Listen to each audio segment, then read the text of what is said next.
creo que es una conexión muy diferente a la de Sofía, ¿no? Y bueno, y un poco la de Ana, porque ya caen sin querer en el lugar donde vivía. En el caso de la conexión de Luciano, es una conexión que conecta mucho más con su mística personal, que es la de un creyente por completo, ¿no? Entonces, él tiene este recuerdo de que de niño conversó con una estatua y está seguro que es la estatua de Eloísa, ¿no? Pero dice Sofía, pero eso no puede ser porque Eloísa desapareció mucho tiempo después. Sin embargo, Luciano está tan convencido que simplemente va por ahí. Y una cosa de la que me interesaba hablar a partir de esa conexión que él de alguna manera fuerza y que puede ser también una conexión simplemente parte de la magia, ¿no? O sea, no sabemos realmente eh, qué pasa, porque pues también es una novela que juega constantemente con la cosa más realista y la cosa más mágica. Pero una cosa que me gustaba mucho de tenerlo adorando a una estatua de alguien que no conoció es que me parecía un poco paralelo a la manera en la que yo pensaba más que solo los hombres, pero creo que también las mujeres lo hacemos un poco más, hablando muy binariamente, se enamoran de una fantasía, ¿no? Y de una imagen y de una mujer callada y una mujer que es exactamente lo que quieren que sea. Y en el caso de una mujer de piedra, pues no hay nada mejor para eso que una mujer de piedra, porque básicamente Luciano hasta decide qué color tenía el pelo y los ojos. Este, porque pues lo que está haciendo es como conseguir el lienzo perfecto para encontrar a la mujer, a la Barbie de sus sueños, porque no quiere afrontar a las mujeres reales, ¿no? En ese momento de su vida no quiere, porque eso implicaría afrontar que hirió mucho a su ex esposa y implicaría afrontar un montón de cosas que no quiere afrontar. Entonces decide que la única manera que tiene de relacionarse con una mujer, y especialmente después de que lo que pasa con Ana, es a través de esta estatua. Y la relación tiene que ver con eso, ¿no? Con su sistema de creencias, su idea que tiene muy clara de que su matán la va a llevar a algún lado y de que ese lado es Eloísa. Es, digamos, que como un poco su ancla, es su ancla, es su ideología religiosa, pero también sobre masculinidad y demás. Y para mí es eso, básicamente. Y por eso sueña con ella y por eso se imagina todo el tiempo que Eloísa está mucho más presente en su vida de lo que en realidad está, a pesar de que toda la evidencia le diga lo contrario, ¿no? Y a pesar de que Sofía le diga esto no puede ser, pero pues a él que le importa lo que le diga Sofía, ¿no? No le importa en absoluto, es como, sí. Sí, digamos que, que fue Eloísa porque es el punto de conexión con los otros personajes, pero podría haber sido otra estatua de otra mujer que estaba digamos, en la calle. eh, que bueno, que Aunque es... hay otra cosa que también tiene que ver con eso. Sí, de acuerdo, pues, es como un poco, podría ser esa la otra, pero lo que es cierto y también tiene que ver con cómo se interpreta el final, creo yo, es que sí había una estatua en ese lugar, ¿no? O sea, después lo descubre Sofía cuando va a ver lo de las fotos y demás. O sea, hay una parte del recuerdo de Luciano que está bien, pero ¿qué parte es? O sea, y es una de las preguntas que sí tienen que ver con el final del libro. ¿Qué parte de eso sí es la parte que, que es realista y qué parte es la que no es realista de lo que está tratando de recordar? Ujú. Gracias, Aura. ¿Alguien más?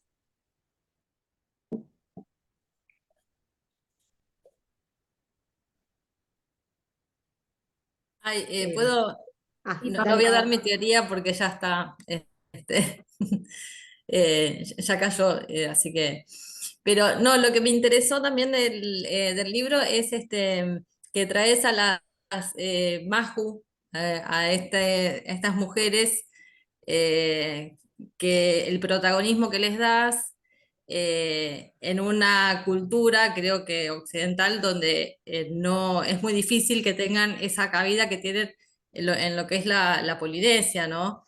Que son parte, digamos, importante de la sociedad, no solamente bueno, que creo que pasa todo lo contrario, ¿no? Que eh, no sé si son como, me parece que es eh, travestis, ¿no? Serían.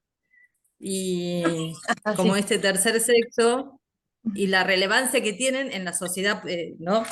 Que, Ujú, que por ahí el resto de Occidente es todo lo contrario. ujú.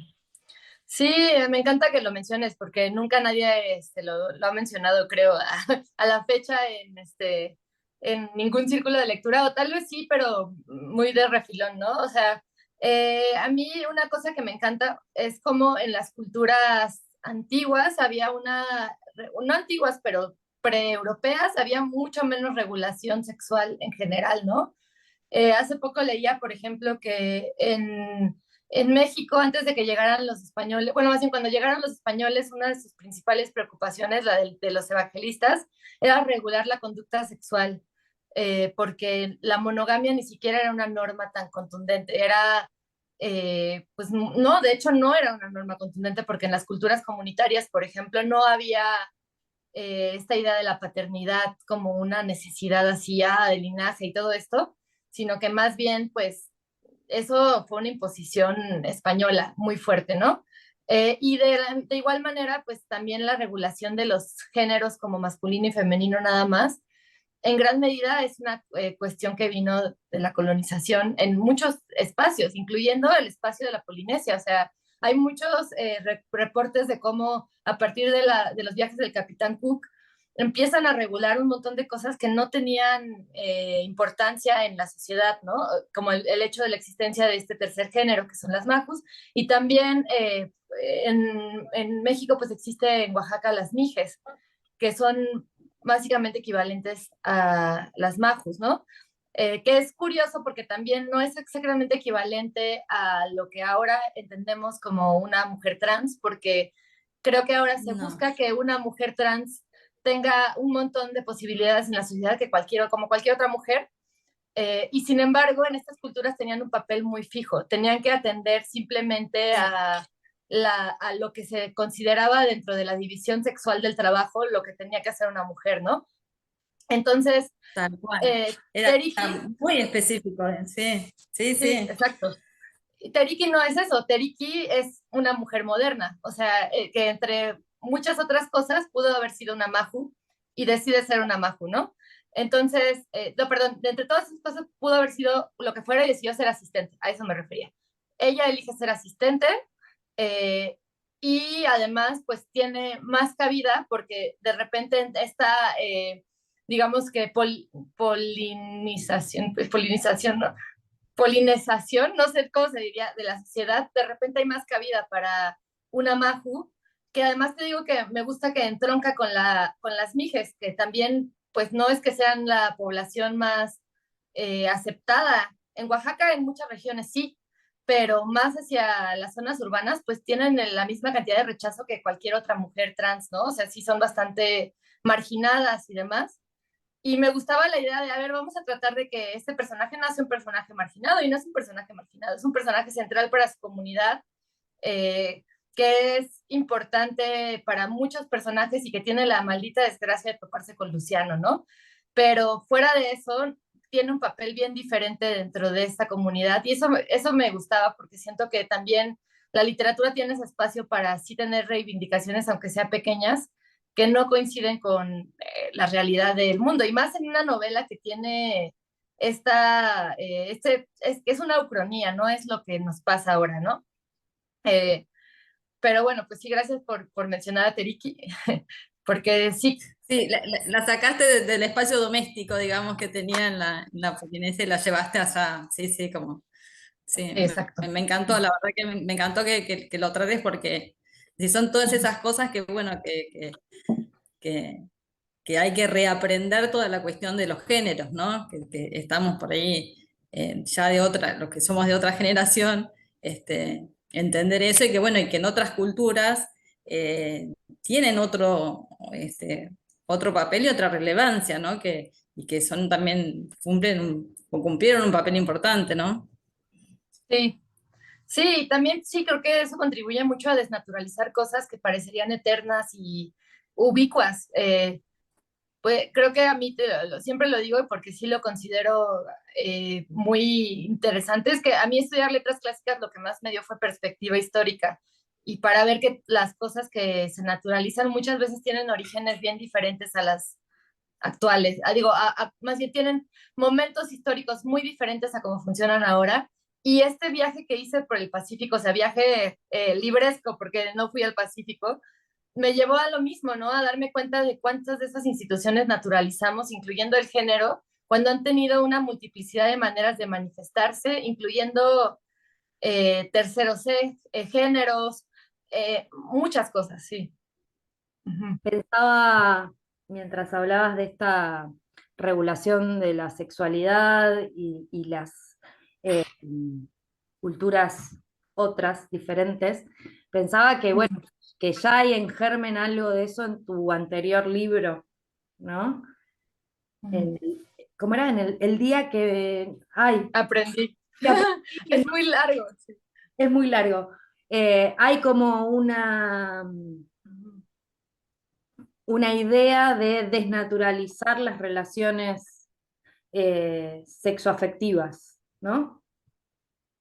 Sí, tal cual. Y eso es lo que yo siento que tienen, entre eso y la cosa de la intimidad y de la violencia íntima, creo que es lo que tienen en común estos dos libros, que curiosamente, pues, una gran parte fue escrita simultáneamente, ¿no? Aunque parecen muy diferentes, sí convergieron en tiempo, pues, como por 3 años. Entonces, sí, una parte fue escrita al mismo tiempo. Y pues sí, justo también, por ejemplo, en la parte en la que hablo de la no monogamia, intento hacer estas aproximaciones desde otras culturas, pero en general todo el libro es eso, es una invitación a desnaturalizar, pensar y sentir desde otro lado a partir de eso. Eh, y sí siento que tiene, que se me hace curioso que sí, que dicen, no, es que son libros súper diferentes, pero como que en mi cerebro hay muchas conexiones porque pues además lo estaba escribiendo a la par. Le paso la palabra a quien quiera comentar, preguntar. Em, Quería hacer un comentario. Hola, Aura. Mi nombre es Carla. Un gusto tenerte acá con nosotras.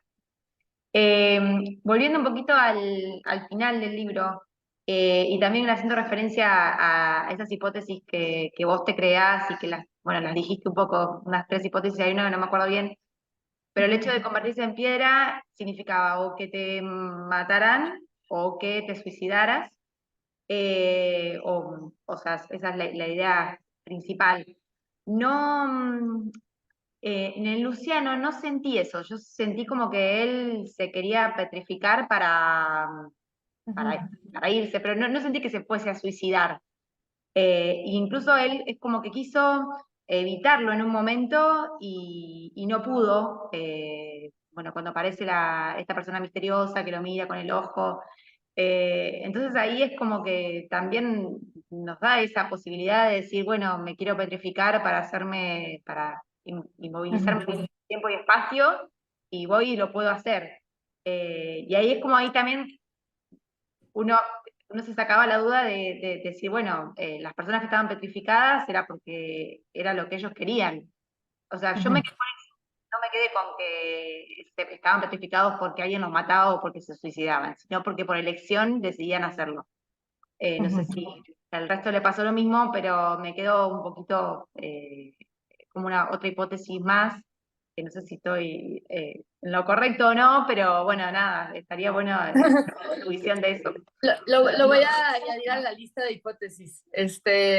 Yo creo que en el caso de Luciano, por ahorita me gustaría escuchar qué opinan de eso algunas de ustedes, pero en el caso de Luciano, es que hay dos momentos, ¿no?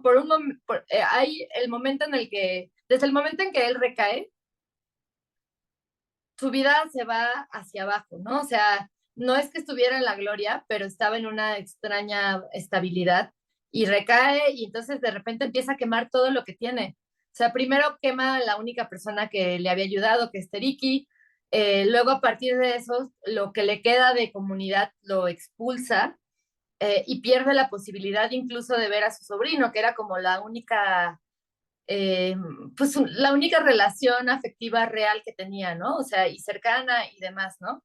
Entonces, para mí, Luciano sí está en una posición en la que ya quiere desaparecer del mundo y entonces va a su único lugar de refugio, que es este personaje que se ha creado en su cabeza, esa Eloísa que vive solo en su cabeza, Y para mí sí es una especie de suicidio, ya no quiero existir, no es un suicidio dramático de me voy a tirar de una ventana o me voy a poner un balazo en la cabeza, es un suicidio dentro de su propia, digamos que fe y de su propio dogma, ¿no? O sea, pensando en esto que en algún otro momento él mismo dice, ¿no? Que es que, no sé si lo dice él, creo que sí, que ya no me acuerdo de mi propia novela, pero sí habla como de esta cosa de que la única manera de escapar del destino en una religión que tiene el destino como centro es petrificarte, porque lo único que está haciendo de alguna forma es postergar tu destino, ¿no? De otra manera no hay forma de escapar del destino si no haces eso. Entonces, él ya se dio cuenta que en su destino no hay nada, que su destino es puro vacío y que su presente es todo lo que ya quemó y todo lo que ya destruyó.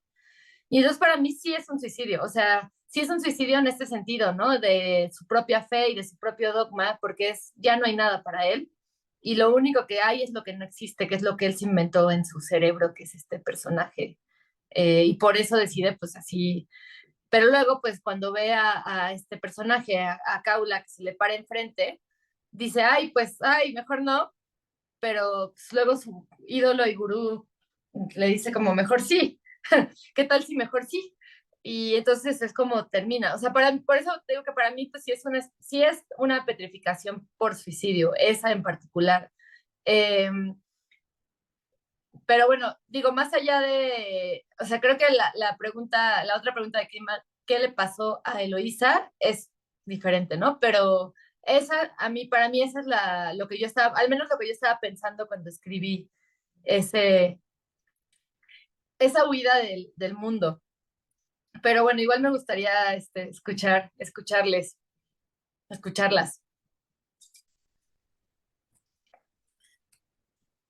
Bueno, yo... ¿Puedo dar mi teoría? ay, perdón. Porque me voy a quedar con la intriga. No, por un lado decir que me quedé con la duda de lo que dijiste hace un ratito, de que donde estaba Eloísa había otra estatua. Bueno, eso no tengo ni idea, me lo perdí. No, Ajá. bueno, no sé las demás si están igual que yo o alguna se acuerda de algo. Pero bueno, comentarte mi hipótesis. Yo, el encuentro pasado que tuvimos para hablar de tu libro, donde habíamos leído la mitad, mi hipótesis era que había una fábrica de estatuas. Yo muy literal y estaba ahí muy, Ajá. como que empaticé mucho con Sofía. Entonces yo iba con Sofía a investigar dónde estaba la fábrica de estatuas más o menos. Y las chicas se reían, pues, imaginando los helicópteros llegando con las estatuas. Bueno, toda una cosa que sí, no me la creía tampoco yo, pero a la vez como que tendía a esa explicación. Bueno, Ajá. después con el final me di cuenta bueno, que no iba por ahí la historia, tampoco tan como desde lo que yo estaba pensando en algo muy literal. Pero ahora con todo lo que vos decís, digo, bueno, en el plano metafórico tampoco estaba tan equivocada mi hipótesis, porque ahora lo que pienso es, bueno, las estatuas son una metáfora y la fábrica de estatuas es nuestra sociedad, nuestra estructura social, las relaciones violentas, los femicidios, los abusos, las violencias, bueno, y todo eso. Como que, bueno, pensé en todo eso a partir de lo que estuviste comentando, ¿no? Eres una realista. Sí. Sí, sí, es como que le busco ahí la explicación. Por eso el final me dejó muy, muy sorprendida. Y bueno, me encantó, ¿no? Porque me desestructuró a mí misma también. Y me lleva a pensar en otros planos y de otras maneras. Así que bueno, nada, me encantó. Pero bueno, en sí mi interpretación del final fue, bueno, esto que sí que Luciano decidió petrificarse, un poco por esto que vos contabas recién, que como una especie de suicidio también, pero distinto, ¿no? Como bueno, decir, bueno, no tengo más nada para vivir, no, digamos, no hay nada más en mi destino, ya hasta acá llegué y este es mi destino final, ¿no? Pero bueno, me quedó la duda de qué papel jugaba Kaula Aranda, como esta figura misteriosa, me quedó ahí como revoloteando y, y bueno, también todavía no me formulo realmente una hipótesis de qué pasó con Eloísa finalmente, si fue una situación así similar a la de Luciano, pero un poco más impulsada por violencias externas. Por ahí de Luciano era más las violencias que él ejercía y que lo llevaron a ese lugar. No sé si, bueno, Kaula Aranda también es un personaje que pasó por muchos momentos durante la escritura, ¿no? De ser mucho más visible a estar en una tras bambalinas como ahora que, pues es el personaje que además nunca aparece. Siempre que queda con Sofía, la planta al final no llega y demás. Bueno, perdón, primero, eh, es que estoy tratando de contestarte en orden y estoy muy desordenada. Lo de la fábrica de estatuas, por ahí empezaste, ¿no? Que me encanta porque es lo que yo siento que Sofía pensaría. O sea, tú eres una Sofía empedernida, este, y Me sí, llamo sí, Sofía. exacto, sí. Eres el equipo Sofía, eres una Sofía empedernida. Y entonces sí, como que ella es lo que pensaría, pero también de repente la vida le da sacudidas, ¿no? Por ejemplo, como ese encuentro con el individuo en la presentación del libro, que le enseña que tiene como un pedazo de piedra y que le dice, yo me quería petrificar, pero me eché para atrás y demás. Este, ahí también hay como esta confrontación y este momento de titubeo en ella de, tal vez sí, sí la regué y de nuevo como la complejización de las hipótesis de Sofía y del mundo a su alrededor, la complejización del mundo a su alrededor, ¿no? Se le abre, porque además al final Sofía es nuestra principal fuente, digo, y nuestra principal guía en este mundo, aunque es muy polifónica la novela, ella es la que está analizando más el mundo a su alrededor. Ana está viviendo y existiendo y con eso tiene, con eso puede y con eso tiene.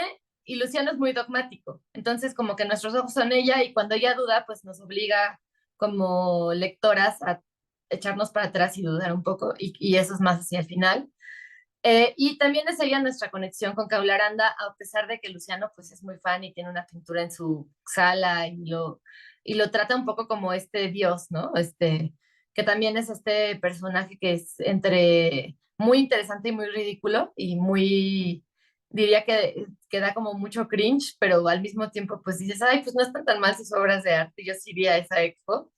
Este, y luego también, pues, de repente empiezan a aparecer pues, evidencias de que, pues, conocía a Eloísa, ¿no? De que no es tan arbitrario esta fascinación que Sofía siente por él. Quizás no sea tan arbitraria, quizás tenga un origen en su historia con Eloísa y que son esta clase de cosas que tenemos guardadas en el inconsciente y que de repente creemos que estamos siendo, no sé, pasa mucho cuando escribes crees que estás escribiendo algo bien original y luego te das cuenta que lo escuchaste en una canción la semana pasada, ¿no? Y pasa en la vida en general, como que muchas cosas se quedan almacenadas por ahí flotando y de repente salen. Y para mí eso es un poco lo que pasa con Sofía, que ella siente una atracción muy grande por este personaje, pero ¿cómo llega a esa atracción? Si llega primero porque decide estudiar lo que decide estudiar, porque Eloísa desapareció y desapareció de cierta manera, ¿no?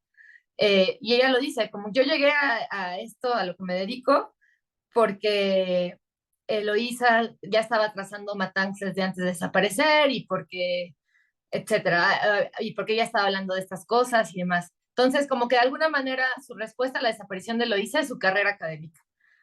Y luego después empieza a estudiar a este personaje que es súper central a lo que ella odia, ¿no? Que es todo lo dogmático de la fe esta, eh, y demás, pero siento una fascinación que no puede explicar y es un personaje que es fascinante no solo para ella, pero para ella tiene una fascinación especial. Y de repente empieza a descubrir que a lo mejor esa fascinación viene de algo que sí pasó y de algo que sí vio, ¿no? Y de esta relación que empieza a descubrir que existió, aunque nunca fue enunciada desde ahí entre Eloísa y Kaula Aranda. Eh, y bueno, creo que hasta ahí pues es lo que es más claro en la novela y lo que Sofía logra denunciar al final cuando ve por primera vez en persona a Kaula Aranda después de tanto tiempo, que lo ve y dice, este es un payaso, ¿no? O sea, es un fantoche, un payaso, tal como lo imaginé, y si tiene este papel tan importante en las sociedades, porque pues todas y todos le dimos esta centralidad en nuestra vida sí, en nuestra vida, ¿no? Y en la vida de esta religión, pero pues yo lo que estoy viendo ahí es un cobarde. pero no puedo decir más porque no tengo pruebas de más, ¿no? Y es lo que dice, o sea, hasta ahí, y yo creo que ahí es el lugar donde se abren las hipótesis y las teorías de conspiración. Ujú.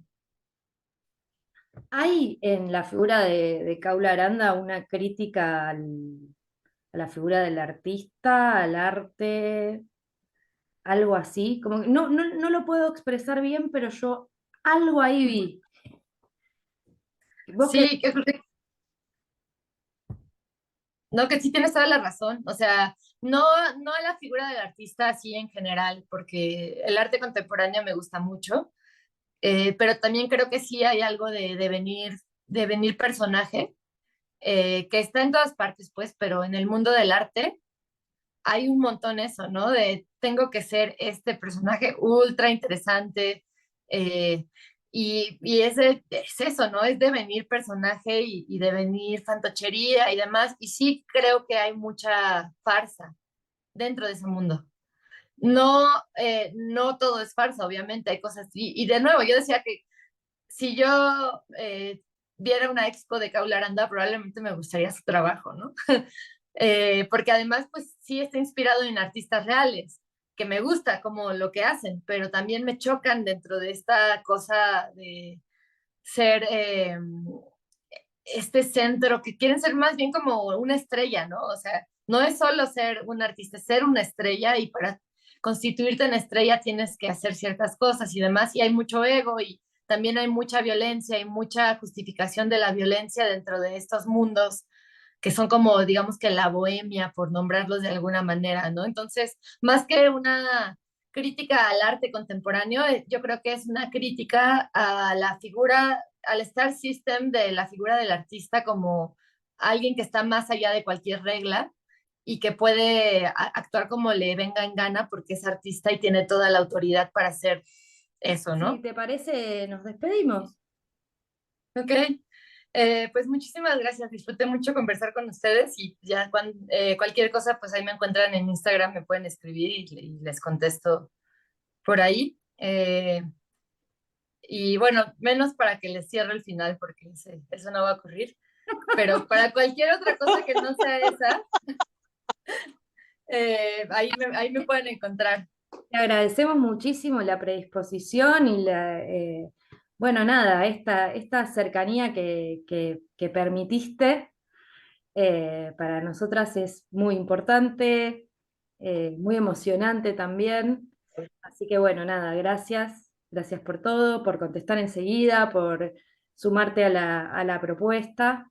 Nos gustaría sacarnos una foto, si te parece. Yo, Con los yo lo libritos. único que quiero decir es que yo tengo una fascinación con México, así que es un pendiente de hace más de 20 Todos. años, así que sí, No, sí, sí, deberías de fascinación, venir. así. Sí. Bueno, ¿Alguna foto? queremos Todo. sacarnos foto. Bueno, gracias por no ser ese artista inalcanzable, Eso nunca. sino una Gracias. artista humana. Muchas gracias. Gracias, Aura. Ustedes. Nos Muchas encantó. gracias. Aura. Gracias, un gusto. Gracias. Un placer escucharte, Aura, gracias. Adiós. Gracias.